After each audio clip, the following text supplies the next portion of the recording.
Hey guys, it's your girl Ayesha and today I'm going to be showing you how I made these color changing Jack Skellington earrings.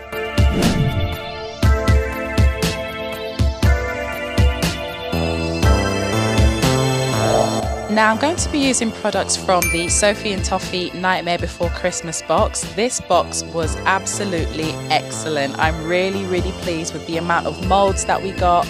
We got so many super cool projects to do, so I really wanted to try and switch up the straw topper project and make it into something that you can actually wear, because a lot of you were asking for wearables.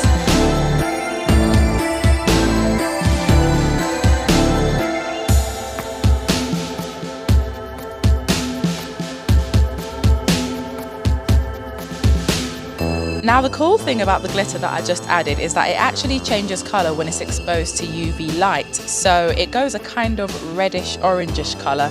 It's not the brightest, it is quite subtle, but I still thought that it was pretty cool. Of course you can add a glow in the dark pigment if you want to, but I just wanted to see what it would look like with just the glitter.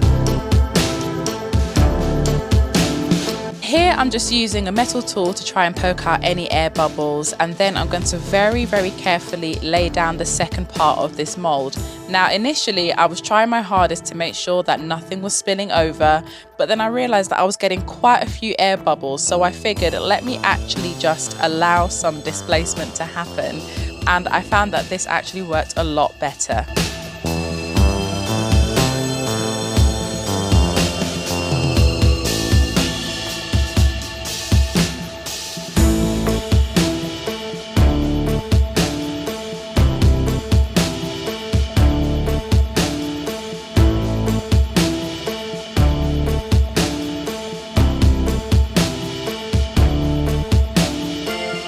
I have to say, I was actually pretty impressed that it all came out in one piece like that, because it definitely made it easier to work with and to just keep track of which head went with which back of the head, if you get what I mean.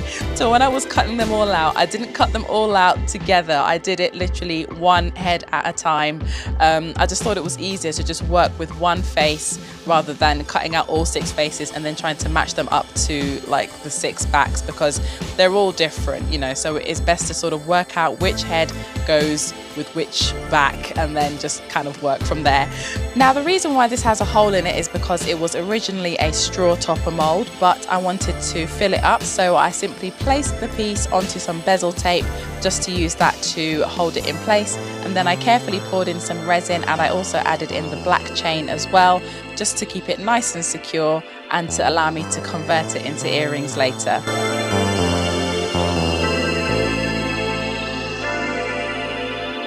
As you can see, I'm using black resin for the eyes, but I am keeping it quite shallow because I want the eyes to still have that kind of hollowed out look to them. And I'm using acrylic paint to fill in the lines for the mouth, because the lines here are incredibly shallow. So using resin will probably just give you a bit of a headache because resin is way too thick to do that. But what do you all think? I'm super happy with these, and I love the fact that you can mix and match them, because, you know, we have all 6 faces now, so depending on whatever moods that you're in, you know, Jack can be like rocking your mood in your ears. Don't forget to share if you dare. I would love to know what you would like to see me make next from the Sophie and Toffee Nightmare Before Christmas box. If you enjoyed this video and haven't done so already, then don't forget to subscribe so that you don't miss the next one. Take care, my darlings, and I'll see you all soon. Bye.